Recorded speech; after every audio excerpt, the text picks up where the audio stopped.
সবাই কেমন আছেন? আশা করি সবাই ভালো আছেন। আমরা আমাদের মাতৃস্নেহ ফাউন্ডেশন নামক এনজিওর পরিচালনায় পরিচালিত মাতৃস্নেহ বিদ্যামন্দির নামে বেশ কয়েকটি শিশু শিক্ষা নিকেতন বিভিন্ন স্থানে প্রতিষ্ঠা করেছে এবং আমাদের ঐকান্তিক প্রচেষ্টার মাধ্যমে প্রত্যেকটা পরিচালনা করে চলেছে।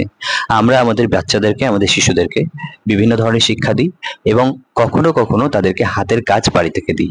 আপনাদের মনে হতেই পারে এত সুন্দর কাজ বাচ্চারা বাড়ি থেকে নিজেরা করছে না। আমরা নিজেরাও জানি বাচ্চারা নিজেরা করতে পারে না। কিন্তু আমাদের সাথে থেকে, তাদের গার্জিয়ানদের সাথে থেকে এই কাজগুলো তারা হাতে হাত লাগিয়ে করলে তাদের বিকাশ কিন্তু অনেক দ্রুত হয়। তো তাদের বিকাশের কথা মাথায় রেখে কিন্তু আমাদের এই ধরনের কর্মপ্রচেষ্টা নেয়া। তো যাই হোক, আমাদের শিশুদের জন্য সবাই প্রে করবেন এবং যদি কোনো শিশু আমাদের বিদ্যালয়ে ভর্তি হতে চায় অবশ্যই যোগাযোগ করবেন। আর আপনারা সবাই ভালো থাকবেন। যাই হোক, আজকে এই ছোট্ট ভিডিও মাধ্যমে আমরা আমাদের বাচ্চাদের জন্য বেশ কিছু শুভকামনা আপনাদের কাছ থেকে চেয়ে নিচ্ছি। আপনারা প্রত্যেকে ভালো থাকবেন। অনেক অনেক ধন্যবাদ সবাইকে।